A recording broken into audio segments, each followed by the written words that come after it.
આપણું છે ખેતર ને આ છે ગોબર ગેસ જે આપણે સળગાવીએ છીએ તે ભેંસના ખાતરથી બને છે।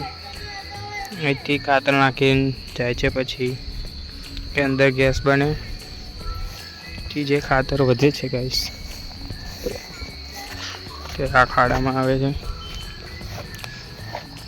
હવે અંદર પણ હોય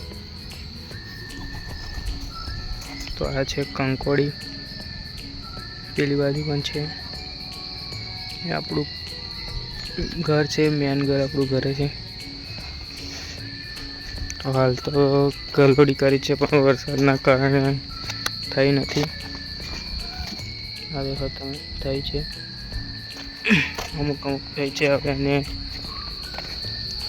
કાલે આમાંથી પેલી દવા આપીશું પછી થશે।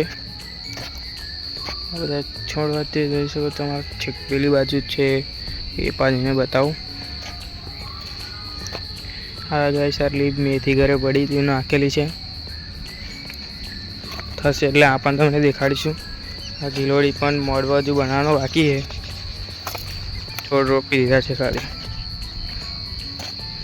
આટલા 2-4 ઘાસ છે તો થઈ ગયા છે।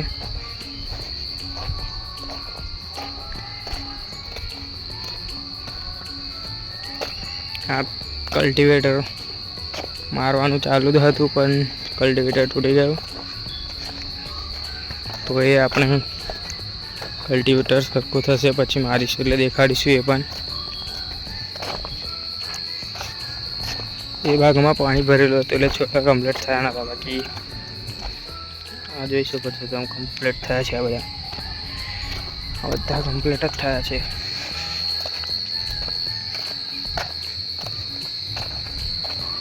તો કઈ સાચેલી બી પણ હજુ નાની છે। આ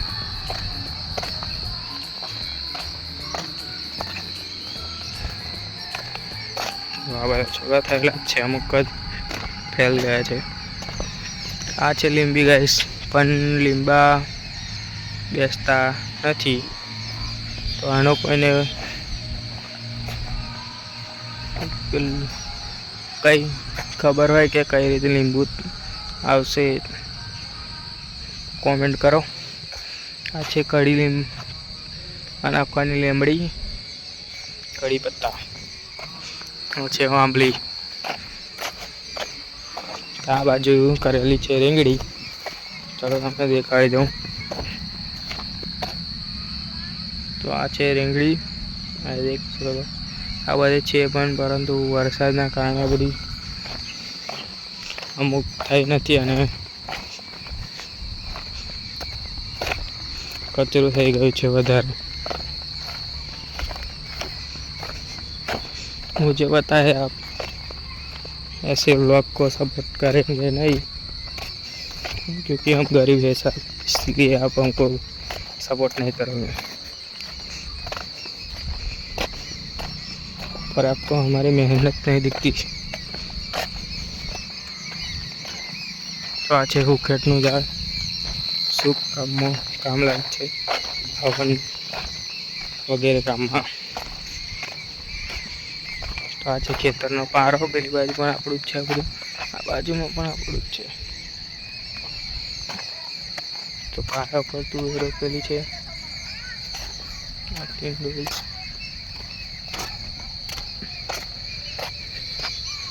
તો તમે જોઈ શકો છો નજારો।